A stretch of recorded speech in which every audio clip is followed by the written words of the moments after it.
I do not like Disney's 1950 movie Cinderella. As a child, I thought it was one of the most boring Disney princess stories. I thought the prince could have been substituted for a cardboard cutout and no one would have noticed. I thought Cinderella was pathetic and annoying. I didn't admire or respect her, and I found very little in her that resembled a real person or a character. In short, I had all of the sure of myself arrogance of a child, disdainful of someone I saw as weak and incapable of surviving the world. She should just go away and bore someone else if she couldn't hack it. I thought she was empty and silly and frivolous and pointless, and on top of all of that, I didn't like her hair. Now, my opinion on that has matured from that foundation, though I still have that foundation and I still somewhat believe it. I imagine her to be exactly how a man who's never actually met a woman and only ever seen them in 1950s household products advertisements would write a female character. In my video, The Desecration of Femininity, I in part blamed Cinderella and characters like her for what I see as the reaction against this, a trend that now seems to make a female character ultra-masculine in order to show that she's strong. And while I have no problem with this in principle, I have a problem with it when it becomes the default position, because I find it, and here's an overused buzzword, actually misogynistic and offensive to a large number of women, because the obvious undertone is that femininity is weak and pathetic, so we must do like the men do in order to be taken seriously. Doesn't sound very feminist to me. I don't think that a character has to be masculine in order to be strong, though I mentioned I understood where that attitude came from, after a whole host of badly written feminine characters who genuinely do seem weak, unrealistic, or unable to save themselves in any meaningful way. It makes sense that the default position on creating strong, capable, and admirable characters would be to just make them masculine. Now, some people were not happy with me for saying that I found Disney's Cinderella and Snow White, just as two examples, to be genuinely irritating and more than a little bit pathetic characters. And they argued that those characters were just ultra-feminine, and I myself was persecuting them for their femininity even while I claimed to be defending it. The internalised misogyny runs deep, apparently. Firstly, I'm going to disagree with you and say that I don't think they were inherently feminine. I think they were inherently immature, which some of you guys even agreed with, because as you pointed out, the characters are supposed to be young teenage girls. I'm right. Yes, that's my point. But also, I don't think that being a wet lettuce is inherently feminine at all, and I don't think me saying that they could have had more of a backbone makes me anti-femininity. However, I think you have something of a point in where you're coming from, so I'll meet you halfway. My main criticisms of Cinderella and Snow White, I'm talking the Disney versions here, which I stand by, are that they need to have a bit more bite sometimes and not be such pushovers. And I don't think me saying that is me advocating against femininity, unless you believe that to be a pushover and insanely naive is to be feminine, which I don't. Just allowing yourself to be treated poorly again and again and waiting around to be saved is a terrible pattern to be in, and I think it is totally valid to say that having a character like that heralded as true femininity is a terrible, terrible message for young girls to hear. Cinderella got lucky, but to take a self-sacrificing martyrdom approach to your struggles and think that that's the most feminine state to be in, no.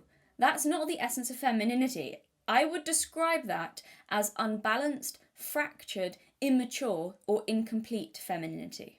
A character behaving like that deserves empathy, because a martyrdom or victim mentality is a coping response to years of abuse, and you're right. I was perhaps too callous in calling Cinderella pathetic. So, that state of dealing with the world deserves empathy and understanding, I agree, but where I draw the line is at calling it healthy or whole femininity.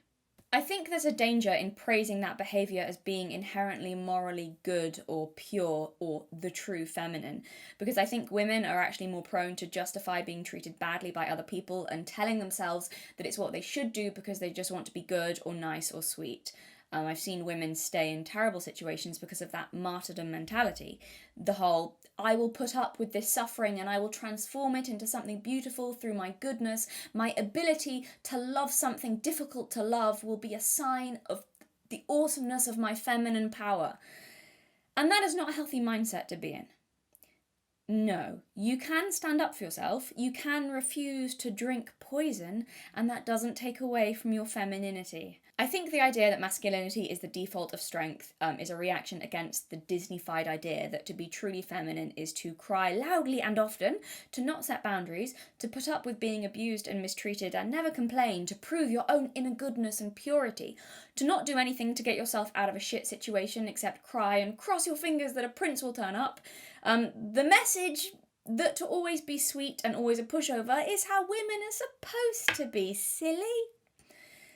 And now, not only is that idea harmful to yourself for obvious reasons, but I also think you'll end up channeling your vicious energy in underhand ways, and you'll potentially just also end up being really manipulative. The darker human instincts won't disappear because you believe it's not womanly. They'll just come out sneaky. No one is Snow White in real life, and the girls who seemed that way, from what I remember, were often the meanest at school behind the scenes. Hardcore cold. It's also why, by the way, going back to that attitude won't solve the gender problems. I think you'll just see another swing again back to women defaulting to masculinity as strength again, because it's not true that the feminine default is weakness, and if you keep repeating that idea, whether in as many words or just implied, whether you're on the left or the right, it won't create the result you want because it's not true that the state of being pathetic exists within all women as our true most essential nature.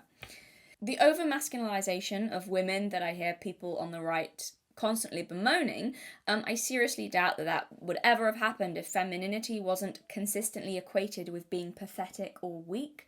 I think actually presenting femininity as weak, again, whether explicitly or implicitly, is a necessary step in getting women to reject femininity.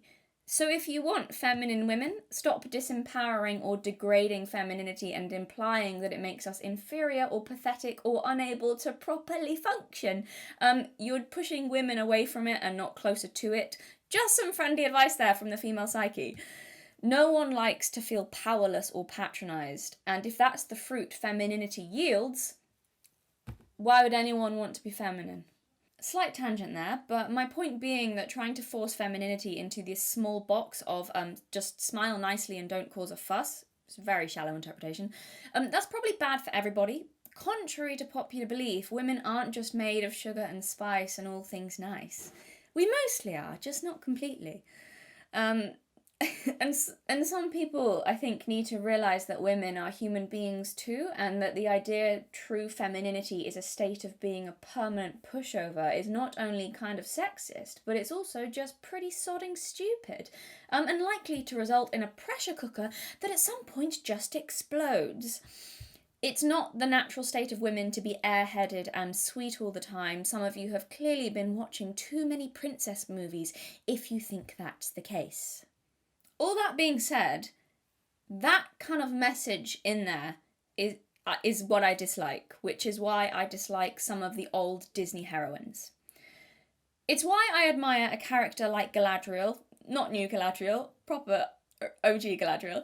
It's why I admire a character like Galadriel more than a character like Cinderella, because Galadriel is mature femininity rather than what I would say immature femininity. I believe I described Galadriel as a queen as opposed to a Disney princess. You know, she's soft, gentle, and feminine, and also strong and sure of herself. The strength making her no less feminine for it, as is obvious from her character and how she acts and presents herself. She's feminine, she's wise, she's soft, she's gentle, she's compassionate, she's nurturing. She's all those things traditionally associated with femininity, and she's also, as I say, incredibly forthright and strong, and that doesn't diminish her femininity. If anything, I think it actually adds to it and makes it more complete and more well-rounded. Anyway, that's an aside, and maybe perhaps a discussion for a different time, although I think I've kind of done that anyway with her.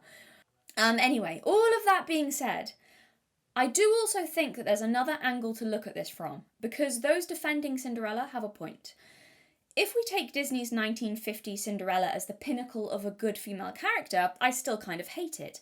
However, if we ask ourselves, what is the meaning of Cinderella? And we take it instead on that level, if we take it as a fable or a parable with a very specific message rather than a general message, the specific message starts to look very different from the general one. I'll explain. So, the fairy tale of Cinderella makes sense to me not as a literal example of how a life should be lived, but rather as a symbolic story about never losing your faith, hope, goodness and optimism in the world, even in the face of great suffering or great injustice or great cruelty, or great evil. If we take Cinderella on this level, that it is a fable that highlights the importance of a very particular character trait, and thus, because of that, it exaggerates and over-eggs said trait in order to get that symbolic meaning across, then the story starts to change its form.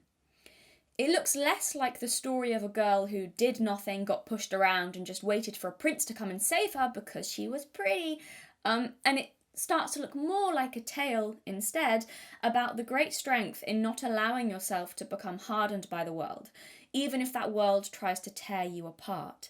A tale about how never allowing yourself to become bitter or cold or cruel will bring its own blessings. The prince is not a character in this fable. He is not an active force. He is not the true main character. He is not even her saviour. I mean, if anyone was, it's the fairy godmother, but that aside, I think it's Cinderella. So the prince, he is simply a symbolic representation of great riches and rewards and love that blessed a girl who suffered and endured and who didn't become cruel when it would have been easier to be cruel. It's the story of how all hope is never lost and beauty can be found in terrible situations. It's a story about the power of gratitude over resentment or envy, of being grateful for what you have and not being bitter for what you don't. So, how do we know that this is the true meaning? Well, because we can contrast Cinderella with her stepmother and stepsisters. She had nothing, yet she was thankful for every scrap of kindness she got and every crumb she had. As a result, those small things looked like great riches in her eyes because she valued them. In contrast, her stepmother and stepsisters have so much, but they don't value any of it. They have riches and fine gowns and each other, but they are so busy being eaten alive with jealousy and resentment over Cinderella's sweetness and beauty and looking at all she has and wanting it, that they spend all their time trying to destroy it, and as a result they miss out on all the abundance that passes by right under their nose. They could have been in-laws to royals, but, they kind of blew it, didn't they? It's the contrast between what happens when you live a life in gratitude and helping those around you, trying to pull them up, versus when you live a life of jealousy and try to make everyone miserable and pull them down. So that's what her stepmother and sisters tried to do to Cinderella. They isolated her, but she had faith, and thus found allies in the most unlikely place, befriending mice. She was kind to others, even when she was treated cruelly, so she was rewarded with friends. They envied her family envied her, stepfamily envied her, so they tried to make her ugly and pitiful, dressing her in rags, but she didn't become hateful and she didn't resent them like they resented her, and so she was still the most beautiful girl at the ball. So the triumph of Cinderella is not that she was passive and pretty and got lucky when a fairy godmother and a prince just came along to save her and make everything better. That's a bad reading of the story. The triumph of Cinderella is that she suffered great hardship, tragedy, and pain, yet she was never made bitter or cold by the world, despite all that happened to her. The triumph of Cinderella is that she remained hopeful, optimistic, and kind, a state of being which brought her great happiness and abundance in life. In contrast, her stepmother and sisters, even though they had a lot, were consumed with greed, jealousy, and bitterness, and it made them small, cruel, and desperately unhappy, because in making someone else suffer, it brought them misery. And also, metaphorically speaking, it made them ugly. That's the moral of the story. One of endurance and not losing your softness even when the world repeatedly stamps on your face. I can appreciate Cinderella as a feminine hero in that reading of the story. I still stand by my initial criticisms. I think if you take her as a holistic character, in the 1950 version, I'd still argue that she needs to be less of a pushover and have far more bite. However, taken as a fable, it's a beautiful story about staying heavenly even in hell, being divine amongst the damned, about being surrounded by envy and cruelty and viciousness and managing to remain always kind and compassionate and soft and sweet and never losing hope in magic. Magic in this case being a metaphor for joy and miracles and goodness in the world. And because of this, life will reward you. Perhaps there will be a literal reward, or perhaps the reward is that because you didn't become bitter, you can still see the beauty that others might be blinded to. So I know it's a kind of obnoxiously cheesy movie in many ways, but I actually really liked the 2015 version of Cinderella because I think it really got across the true meaning of the fable in a way that the 1950s Disney version didn't. It emphasised her strength more. So 2015 Cinderella doesn't irritate me like the older version does because I think they made the strength in her character more obvious, but also without stripping away any of her softness. They maintained her femininity while also adding more layers and depth to it. She had a backbone without being harsh in a way that the older version just didn't, and I think they really understood the theme of the tale. In essence, I think 2015 Cinderella was a more holistic, balanced, well-rounded person, more mature person than the older version of Cinderella. I think, so there's one scene towards the end of the movie that I think to me really makes it clear that they understood that essence of the story, this is where she stands up to her stepmother. So when her stepmother forbids Cinderella from doing something because, quote, I am her mother. Cinderella just states her independence from this woman, breaking free of any claim of ownership over her by calmly saying, You have never been, and you never will be my mother. It's so simple and so honest and so brave and so vulnerable, and it needs no flashes and bangs and showiness. It's a quiet display rather than a loud display of defiance and courage. It's just her telling her tormentor to her face that she has no power over her, no rights over her, and that she failed her in every way possible, and that that's not something Cinderella is just going to overlook, even as she's not resentful enough to need vengeance. It's also her proving her stepmother a liar, her revealing the truth of what she is and saying, no, you can mistreat me and steal from me and hurt me and try to bring me low, but you do not get to pretend that you are not a monster, and you certainly don't get to claim the place of my mother, because that is an honour that you do not deserve, that you are unworthy of, and how dare you try to hide what you are. And you can see the power that these words that they have, that they kind of stun her stepmother into silence a bit. She looks a bit like she's been punched in the gut. In this same scene, a bit later on, she turns to her stepmother. She's leaving her family home for the last time. She turns to her stepmother and simply says, I forgive you.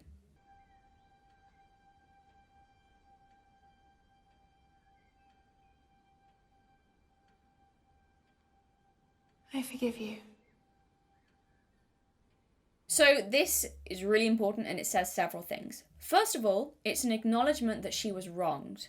It's not the naive over-innocence of an idealistic and blind, silly girl who refuses to admit that she was treated badly because she refuses to see bad in anyone, ever, and everything is rainbows and unicorns and sweetness, and she's a martyred victim who is supposed to suffer and no one's really that bad or mean. It's not saying that at all, no. By saying this, Cinderella is telling her stepmother, I am worth more than what you offered me. I know that you treated me badly, and I know that I didn't deserve it. In essence, she's acknowledging that there is something that was done that needs to be forgiven. And second, her forgiveness doesn't come from a weak place of someone downtrodden and broken and guilt-ridden. The forgiveness is coming from someone who's won. She could use her new power and status to crush this woman, but she still refuses to be broken by the world. It's almost the final test of her character in a way. Cinderella is a journey. It's not a passive story. It is a journey where she is tested, and she does have it's more of an inner journey, but there is a journey there, and that's the final test of her character really at the end. It's like, right, now you've endured, you've survived. What do you now you have the power, what are you going to do with it? Are you broken by the world? Will you now turn cold at this point? Yeah, she could use that power to crush this woman, but she still refuses to be changed or broken. Her forgiveness is a show of strength and defiance. It is not her letting someone get away with mistreating her because she's too weak to strike back. Her forgiveness, it's an important statement. It's her turning and looking in the face the woman who tried to make her bitter and cold and cruel and break her, and saying, "You failed. You did not make me harsh. You did not make me cold. You did not make me hateful. You did not destroy in me what you hated and were so envious of.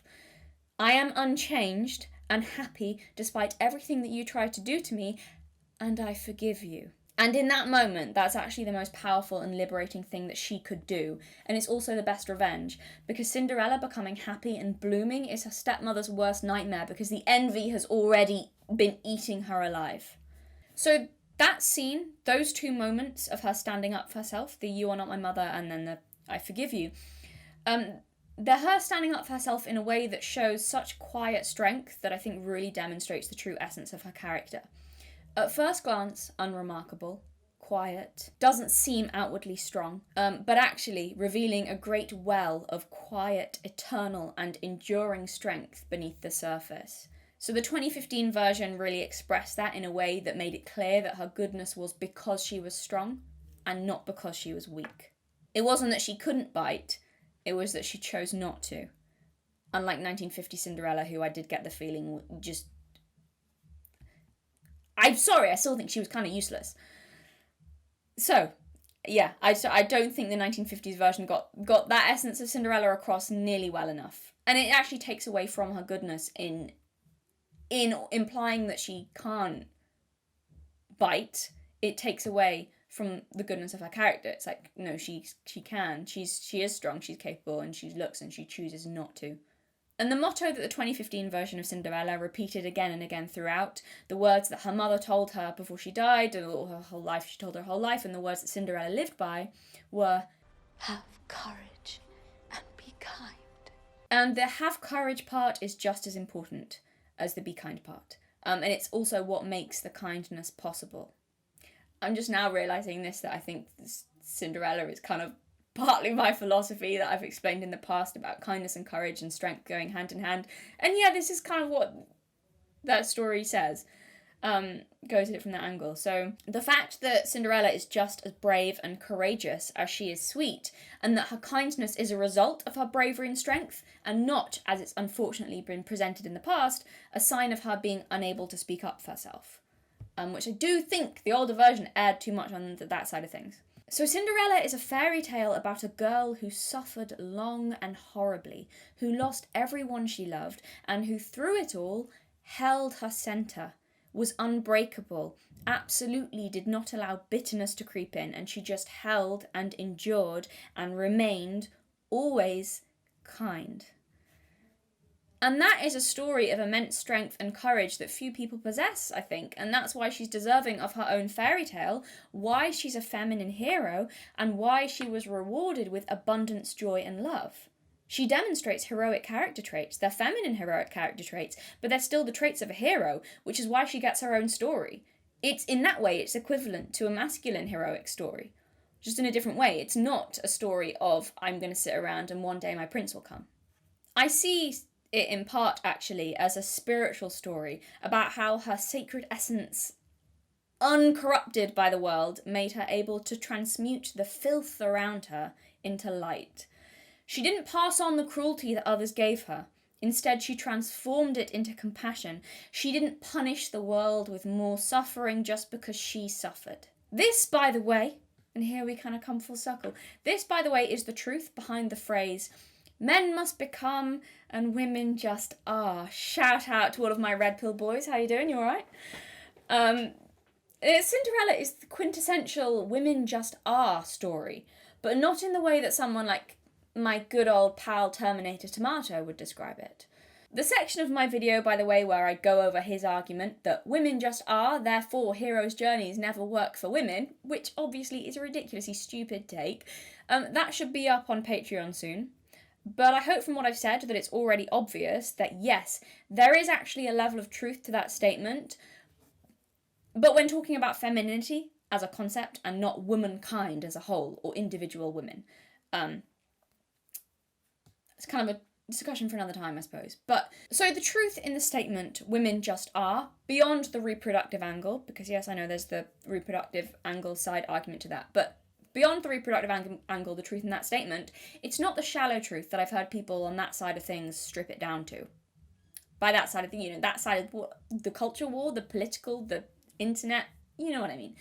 I've heard that idea expressed, that women just are thing, taken and kind of stripped down to a really weird presentation of that argument, to be something like that the nature of femininity is just to exist and be led, and that the female journey in fact involves no journey at all. No serious struggles to speak of, nor much autonomous input on the world. Interpreting the statement, women just are, through that lens, is the crude understanding of a child. The understanding of someone who would also think that the heroine's journey is the story of a girl's wishful thinking, waiting for a prince to change her world while she sits and flutters her eyelashes. I also think most women would take serious issue with that description of a woman's life. That's quite amusing. How has it been, ladies? No struggles, no hardship, speak of no journey, nothing? Yeah. The heroine's journey, it's not one day my prince will come, flutter eyelashes, and also Cinderella's physical beauty is also just a metaphor for her inner beauty, in case it wasn't already obvious, by the way. It's not a hot girl rescued because hot story. This isn't Red Pill the fairy tale. Someone write that musical, Rolo can star. Tate can be the love interest. They text. Oh. One day that joke will get old, but today is not that day.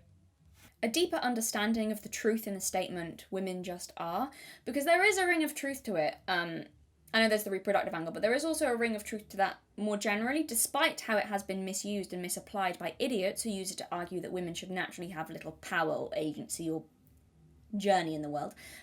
The truth in that statement can be better understood through this reading of the story of Cinderella.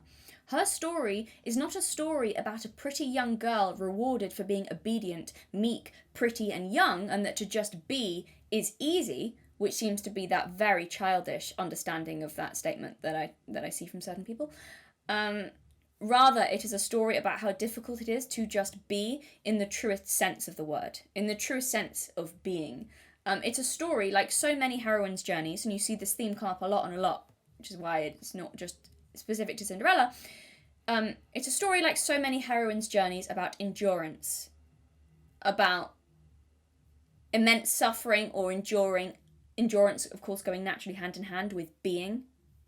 It's about holding the center, keeping something sacred and safe, standing still in the eye of the storm, and often it taking immense courage and strength to be able to do that. Natural parallels, obviously, here won't go into now, but with that and childbirth, which makes sense why it seems like archetypally feminine. And in holding that center, in maintaining that connection to who you are, in the immense strength that takes, you become an alchemist and transform the world around you. Everything you touch turns to gold. Pumpkins become carriages, rags become ball gowns, and empty air forms into glittering glass slippers. Symbolically speaking, of course. Just being in the archetypal heroine's journey is not waiting around for the archetypal masculine who is allowed to become to just swoop in and save you, no matter how much Myron and the International Committee of Idiots say that it is. What an idiotic, simplistic understanding of a woman's life or journey. Christ. It is not simply being as a passive act. It is enduring as a triumph, managing to hold the centre no matter how rough the storm gets, and breathing that protected beauty, that life, into everything around you and turning the world into magic. The theme of transformation, again, like I say, that comes up a lot in heroines' journeys, often transforming the world around you, rather than an outward masculine story of going out into the world and fighting something, anyway. Breathing life into things or turning the world into magic. And it has power. More than you know.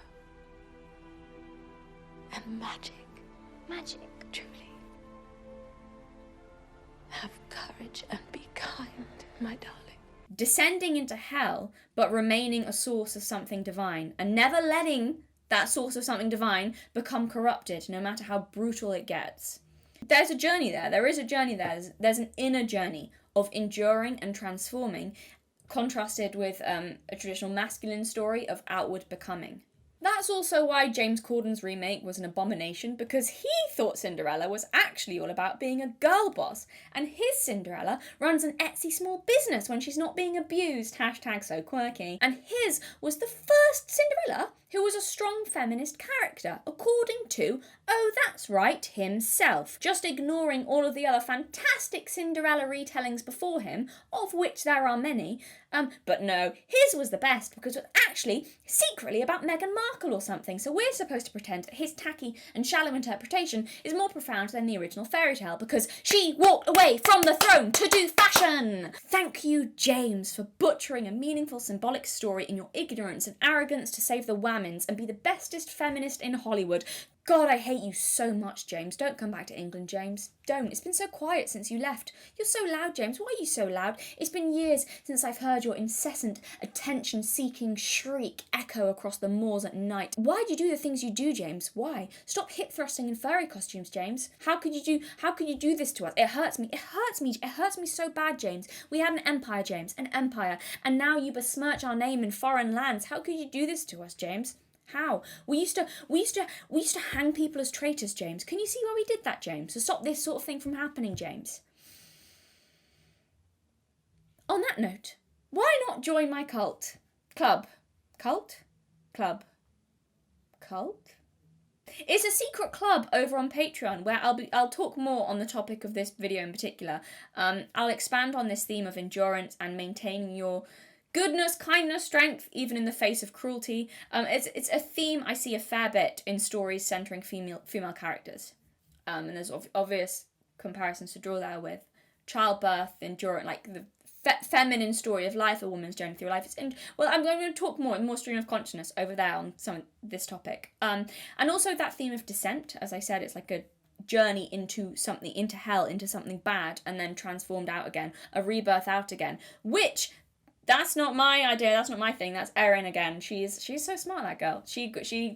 That was her understanding of like ancient female heroes. I think that's from ancient Sumeria. That like first feminine hero's journey. That story, which is really interesting, as well as like the transformational aspect. Go and check it out. It's a very cool secret club with very cool secret people where we discuss very cool secret things. If you would like to support the channel or hear more, hop on over there. Head on over there. It'll be linked. So the cult is very welcoming. And we all get to wear stockings, which is fun. And probably maybe sacrifice someone sometime, maybe, but I can't promise that. That's not guaranteed. Maybe. Fingers crossed. Anyway, take care, everyone, and look after yourselves.